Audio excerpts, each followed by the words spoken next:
everybody. Welcome to the Gapology Guys Podcast, your place for leadership development conversations with practical advice that you can use right away in your role to close performance gaps and achieve your greatest potential. And tonight we'll be wrapping up our conversation on the Gapology Framework with an overview of the 9 root solutions that can help you close and prevent gaps in your teams. So let's go ahead and jump right in. Hey, Mark, how you doing? Good, Brian. How's it going? I'm good. Really, it's kind of sad because we're getting to the end of going through our primary framework for Gapology. I feel like we just started this a minute ago. Why are you sad? The world needs to know it, and when they embrace it, it'll change everything. I know, but you know how much I love talking about this stuff. So yeah, but we could do the same podcast though every week. Yeah, and it would be helpful to all the new leaders out there. Yeah, Think of the students coming through college that would benefit from understanding the root solutions of Gapology. Right. And that's a great segue because that is our topic tonight. So for the last 3 episodes, we went through each of the performance gaps. So we went through knowledge, importance, and action. And if you haven't had a chance to watch that or listen to those podcasts, make sure to go back and do that because we do give a great overview of those different topics. But today we're going to dive in a little bit deeper. So we're going to look at how do you actually close the performance gaps? And we have a set of root solutions. We have 9 of them that we're going to give you a super high level overview of them, just to sort of walk you through some of these things that you can start applying right away. So do you want to kick it off? Yeah, so for anyone that doesn't know the history, we didn't invent Gapology. We studied and observed the top performing leaders in an organization, and then we studied and observed the bottom performing leaders in an organization. And in that, we were like shocked because the top performing leaders had a consistent behavior, which we called Gapology.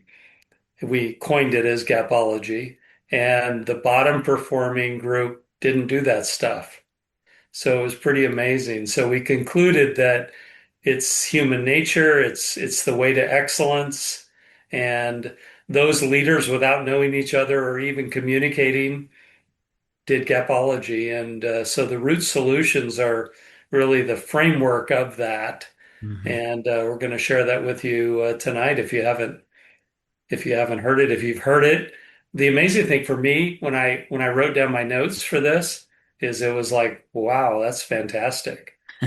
Yeah. Some of it was new to me as I wrote it down, and it's pretty significant. So we consider Gapology to be something that if any leader, it can be any role, but a leader, a teacher, whatever your role where you are involved with other people, you can dramatically affect results if you understand the Gapology framework. Even if you're sort of what we call an emerging leader, so you don't have a big team, you're just kind of learning some of this stuff, Gapology is a great place to start.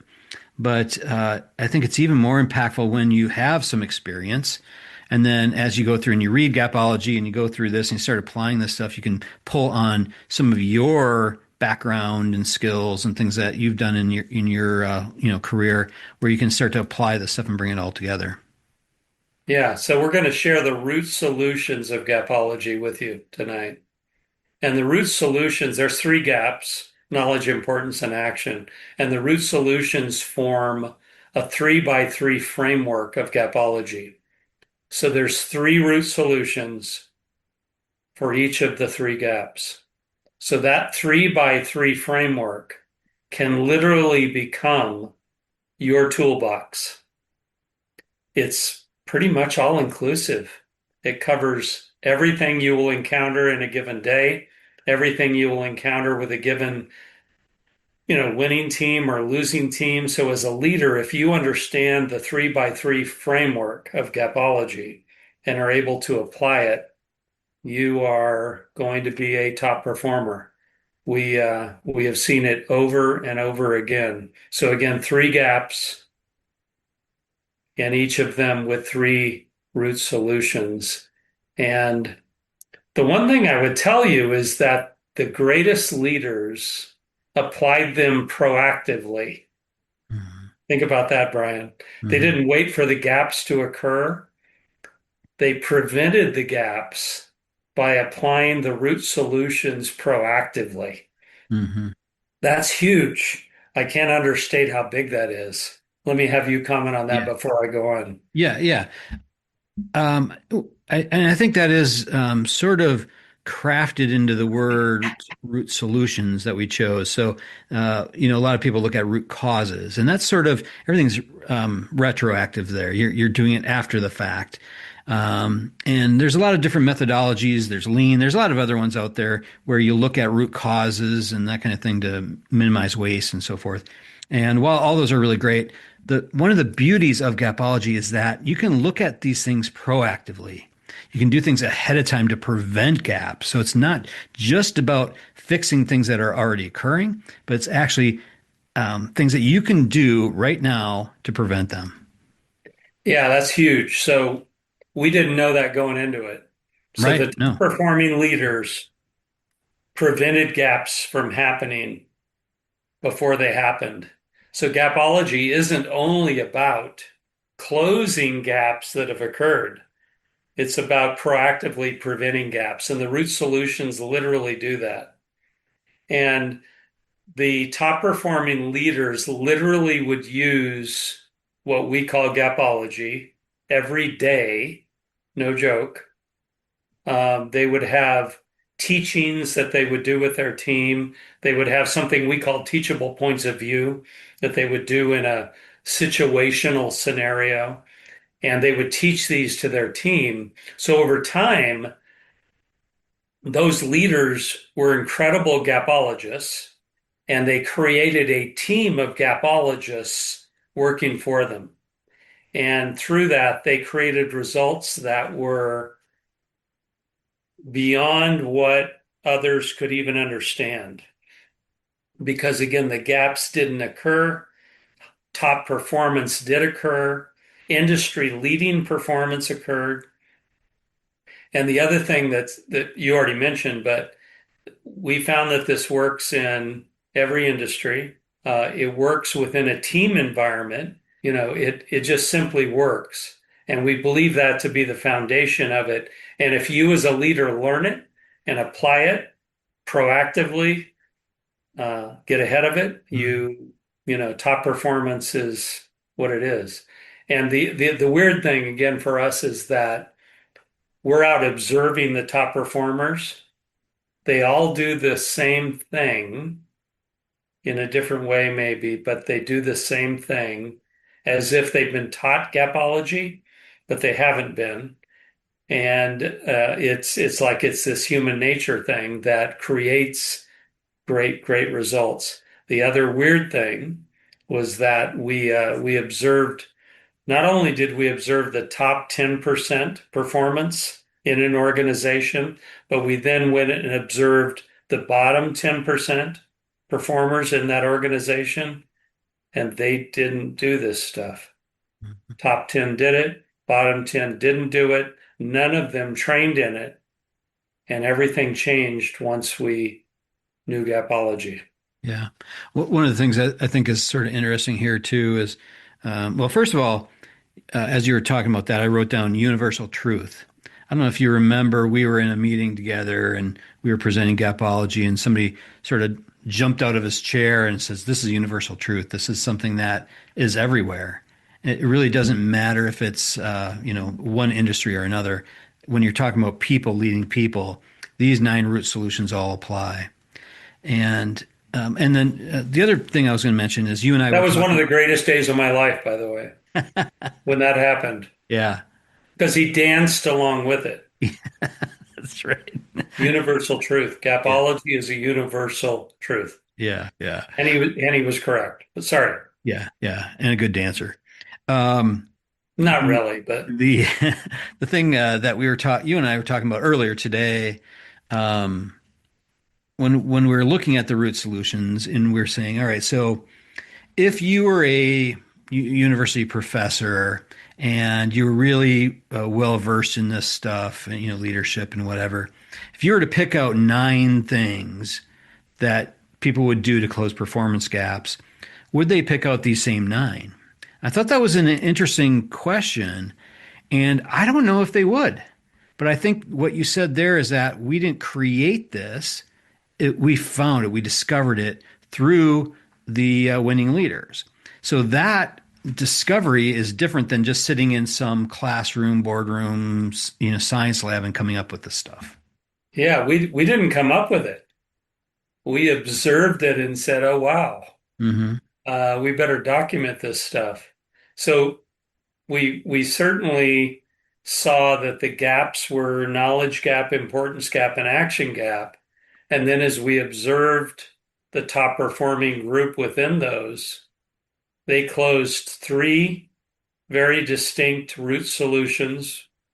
They used 3 very distinct root solutions to close the knowledge gap, 3 to close the importance gap, and 3 to close the action gap. So the 9 were right there for us, and we're like, wow, there's 9 things, and they were all inclusive. They literally close every scenario you would come, you know, into confrontation with as a leader. Mm-hmm. It's all right there. Yeah. If you learn these 9 root solutions, you can accomplish virtually anything because nothing occurs out of the 9. I don't understand that, but that's how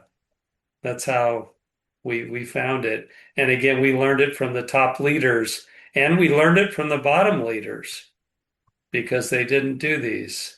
Mm-hmm. And it was like, wow.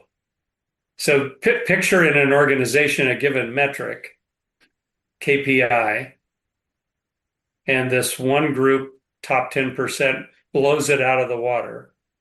And this other group, bottom 10%, doesn't come close. We observed their behavior, and through that, we found the 9 root solutions to the 3 knowledge gaps. So Mm-hmm. it appears to be quite foolproof Yep. and something that, as a leader, you would walk into your, team meeting, team visitation, Zoom call, conference call. I don't know what you do. Uh, Equipped with these 9, you're powerful. Yep. You're able to accomplish things others can't even imagine. Yeah. And one of the things we talk about with the gap closure is to move left to right, knowledge and then importance and then action, Oh, yeah. especially when you're in the sort of analysis mindset, when you're trying to figure out why you're experiencing gaps. Yeah, Um, let's cover that real quick then. So walk them through the knowledge, importance, and action, just in case they haven't seen that yet. Yeah, so what we're really talking about is context. So thinking about, so if you're trying to discover why you have some sort of gap where you're missing an expectation, you set an expectation, you're not hitting it, and you're in sort of analysis mode. You want to move left to right. You want to start with knowledge. Does my team know what to do, and do they know how to do it? If the answer is no, then you have a knowledge gap. If the answer is yes, and then you ask the question, all right, so does my team know why they need to do something or when they need to do it within the scope of all their competing priorities and that type of thing? If the answer is no, then you have an importance gap. And if the answer is yes, and you continue on and you're still trying to figure out your gap, and you ask, all right, so is my team making the choice to take action?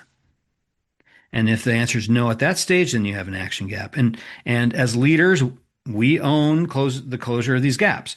The action gap's a little bit of a shared ownership there, where the team does need to make the choice to take action, but we own leveraging these root solutions that we're going to discuss today.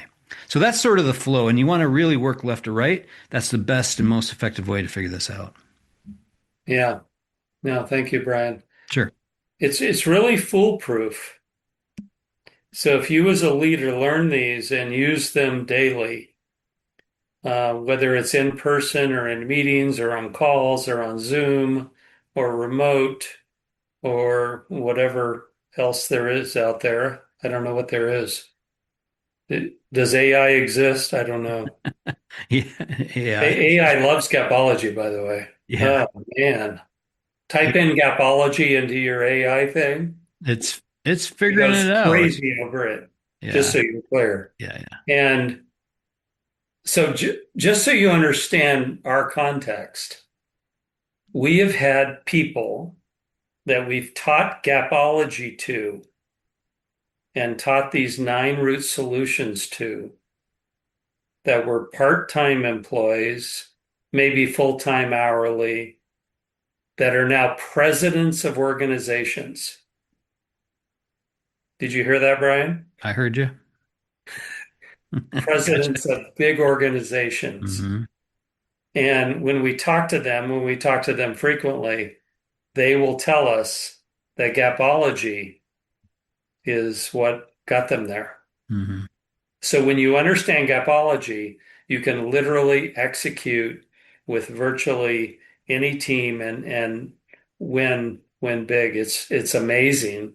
We didn't know that going into it. We didn't invent it. We discovered it, and it works. And the 9 root solutions are right there. I think we're going to have to do probably another podcast on the root solutions just to give more detail. Maybe tonight we only give them an overview, but Yeah, it's yeah.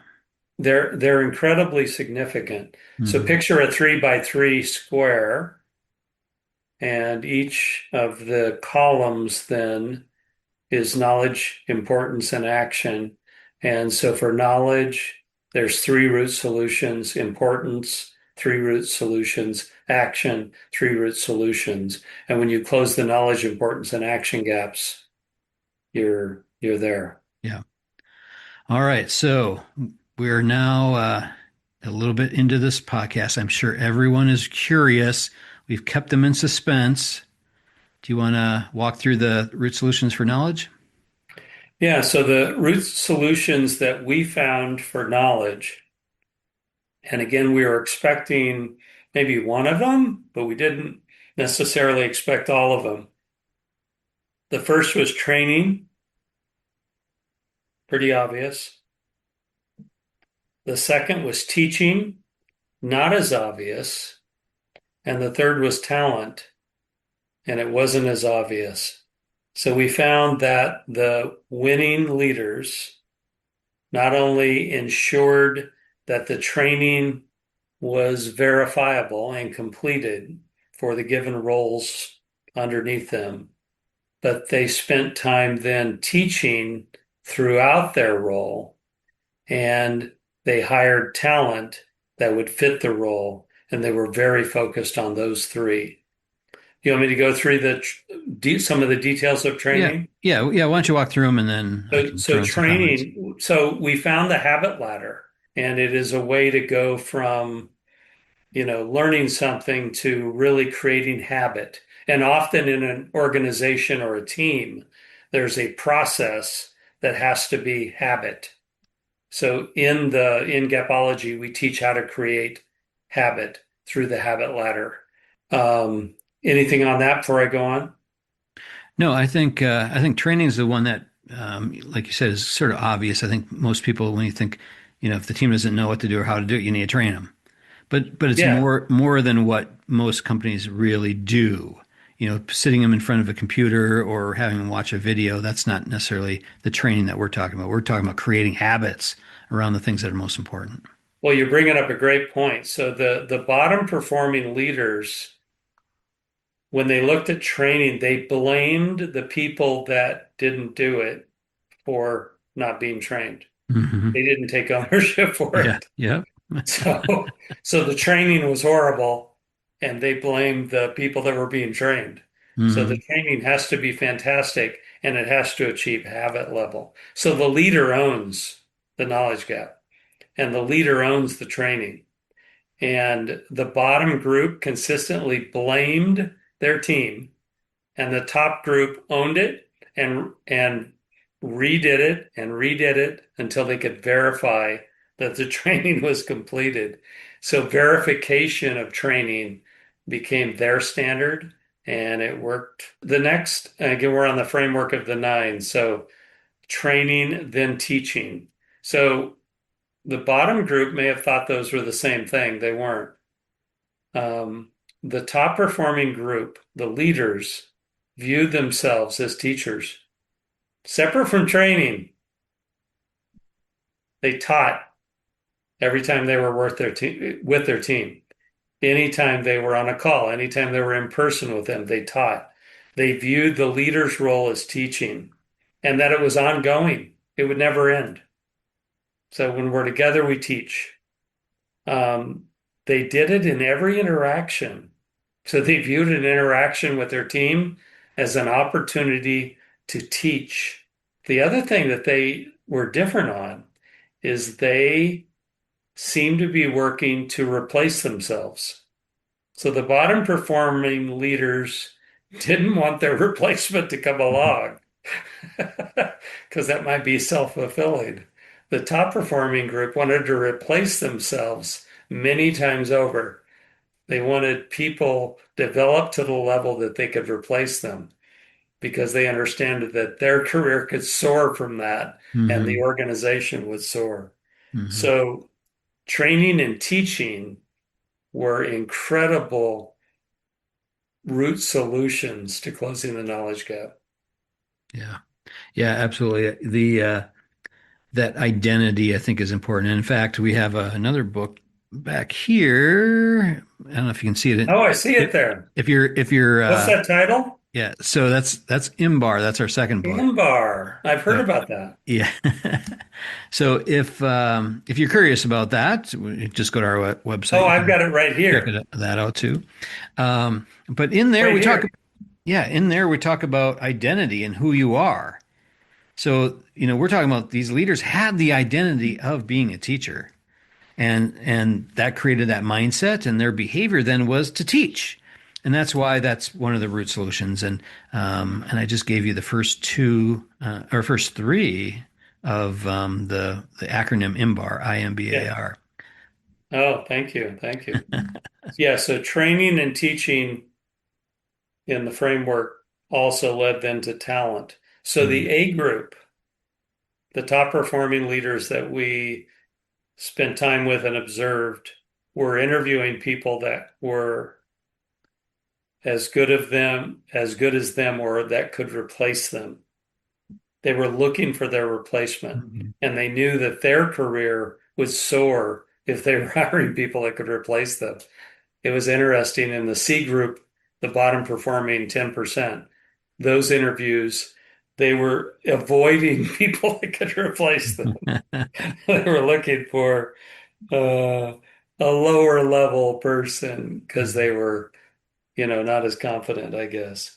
So the bottom line is top talent changes everything.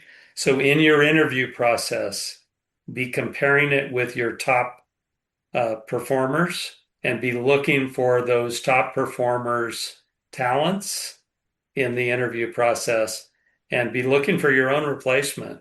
I've replaced myself 5+ times over, and it's been an incredibly positive thing. It it creates incredible results. Mhm. Imagine you in your role with five of you. Mhm. Everything changes. So Yeah. anyhow, so the knowledge gap is closed by training, teaching, and talent. Those are the three root solutions. Yeah. And the last thing I'd say on that, especially around talent, is there's really three primary ways to get talent on your team. One is you can certainly go to the outside and hire it. And, building really great interview processes and so forth can give you at least a good head start on that. You can transfer it in from maybe another department, bringing that talent over to your team. And then the biggest one, though, I think the biggest opportunity that we actually have a lot of control over is we can develop it.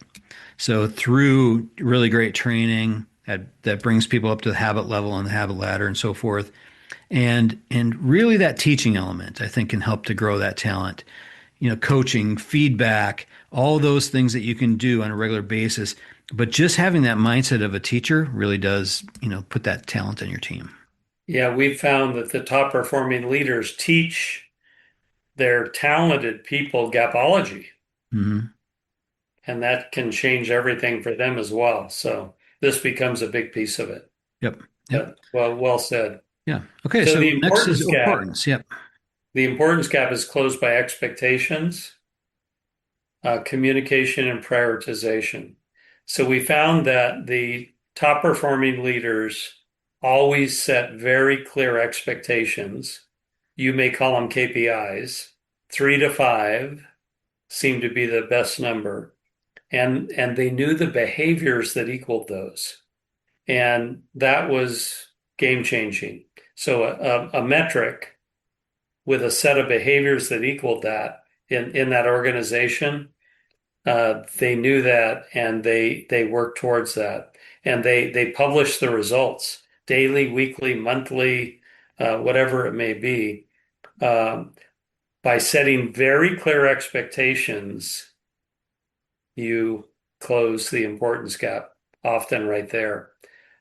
We found that we handed an index card to subordinates of leaders, and we asked, okay, what's your leader expect? And the top performing leaders had an 87% match rate. So the team wrote down 87% of the time the right stuff that the leader had written on their card. And the bottom performers had a 14% match rate. So 87 to 14.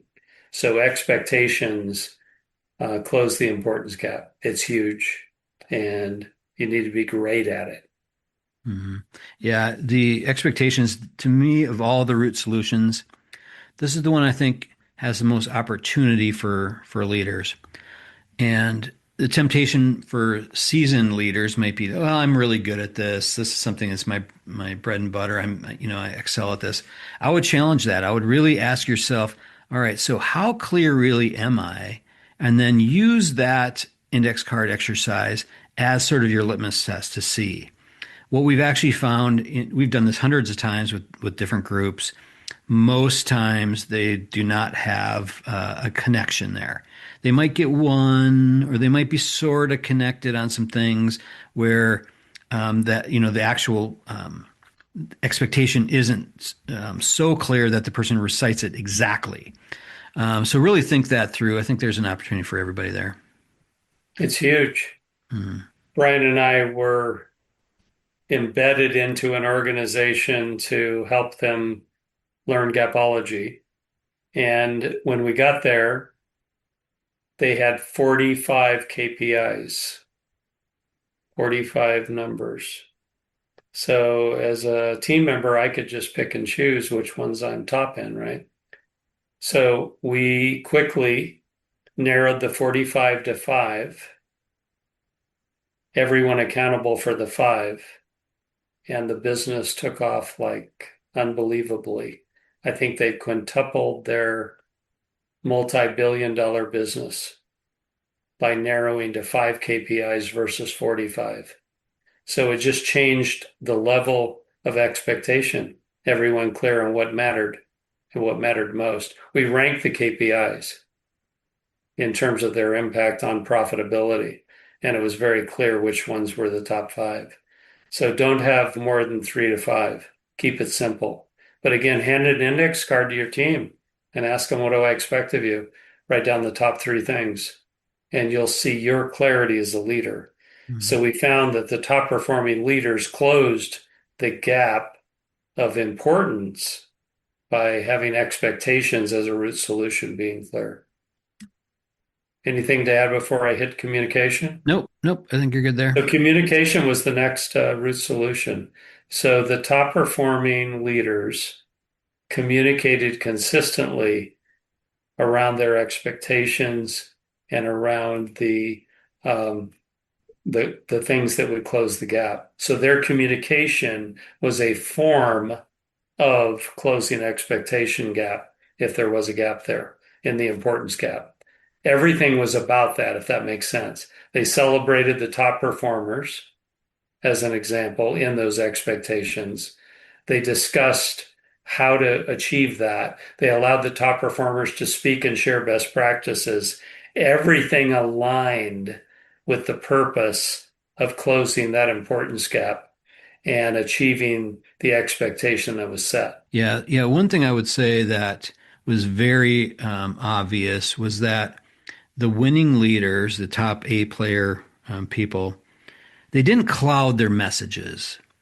When they were speaking, they were very specific and clear on what matters for the organizational goals, the team goals, whatever group that they were leading. They were very specific about this stuff. They didn't cloud it with a bunch of stuff that really didn't matter as much. In their meetings, They narrowed the communication yes, yes, it to was the things that mattered. right, exactly. They The things kept that it narrow. yeah, the things that really drove the numbers that they were going after, or if it was even an interpersonal relationship type of a conversation, maybe you're providing a little bit of coaching for somebody that needs a little help. That was very specific about whatever that outcome was that they were going after. They didn't cloud it with a bunch of stuff. So I think keeping things simple, keeping it narrow really does matter. Yeah. So the last root solution under the importance gap is prioritization. And we found that the bottom performing group didn't understand this one at all. So when does something have to be done? We found in the top performing group that they knew when. I know that may sound strange, but when often matters. So think of a process you need to complete as a team. When matters. So the top performing group knew it, the bottom performing group didn't know it. And they knew the order of things. And that's prioritization as well. And it really became quite clear that prioritization from the leader about what mattered most was a root solution to closing the importance gap. When the Mhm. leader is clear on the priorities, everything changes, everything gets clearer, and performance happens. Yeah. Yeah, just a quick little story. So I work with a team that the leader's very, very good with this. He really excels with prioritization. He has in Microsoft 365, they have their OneNote. So they have a shared OneNote with the team. And he actually goes in and puts, this is the number one priority. He actually puts a number one there that the team then goes, I know this is the number one thing to work on this week. Number two, number three, number four. And he goes through and does that, not to micromanage anything, but really so that he doesn't have to. So he can actually take a step back and know that the team's going to work on these things. And then in their meetings, that's what they talk about. These are the top five priorities. This is why they're in this order. And this is why the effort around these five things really matters. Yeah. So that's the Mhm. knowledge and importance gaps. And the leader owns those. You have to close those. The action gap's a little different. The team then has to step up and do their part. So we found that the three root solutions there were accountability, you creating that accountability, holding them accountable, then commitment, which is huge. Everyone sees your commitment, by the way, and they're clear on that, and then creating a culture of it. So can I jump in on this? Sure. Yep. So on accountability, we found the top performing group made performance matter. It matters. This is what we do. It's important. The bottom performing group downplayed it a bit. It's okay. We'll get to it tomorrow. Didn't happen. Non-performers were removed from the top performers groups. You have to perform to be here.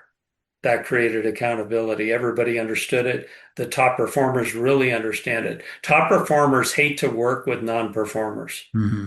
So if you as a leader allow non-performers on the team, you're damaging the performance of the top performers. So if you don't perform, you can't be here. The other thing that was amazing is the top performers held consistent celebration around performance. And everybody therefore knew what mattered. They knew who was getting high-fived and applause, standing ovations. Standing ovations were incredibly common, by the way, within the teams of top performers. And guess what? It all related to the expectations that they had set. So that was accountability. Yeah, and I'm so glad that you mentioned there at the end that it matters what the expectations are, because I do think that there's a direct link between accountability and expectations. If you haven't set those expectations for your team, how could you possibly create any sort of real long-term accountability strategy Yeah, without you're the issue then, right? Yeah, The exactly. leader's the issue. Right. Right. Yeah. So I think metrics are good, scoreboards are good. Anytime you can track performance, it gives you the evidence of the behaviors. But if you haven't done those steps under the knowledge and importance gap first, if you haven't you applied those root solutions there to close those, it really doesn't give you a lot of leg to stand on there. Yeah. So accountability leads to commitment, a key root solution. So the team knows your commitment as a leader. They see it in everything that you do. You need to be very clear and look at your own behavior. It should be obvious to all. Your commitment should be obvious to all. You should model the behavior that you expect. So we were in a retail environment where the leader was claiming to expect certain customer service expectations, yet would then walk by every Mhm. customer that Yep. they were near. Yep. So they didn't model the behavior. You got to model the behavior. And you've got to teach and communicate very consistently. Your commitment, again, is obvious to your team. If it's there, they know it. They feel it every day. If it's not there, they know it. They see it all the time. And that means that those KPIs don't really matter that much. Mhm. So the commitment of the team is driven by you. And it is absolutely critical. When you create a team that is committed to achieving the KPIs, the results that you expect, you're unbeatable. Yeah. One other thing I'd like to just mention around commitment, uh, I think it can sort of vary between task to task to task, or responsibility to responsibility. When you have people on your team and they have multiple things that they're responsible for doing, they might have a higher commitment level to one thing over another. And it's something to sort of be aware of as a leader. Really look for the warning signs, the little red flags that might pop up around a lack of commitment around specific things.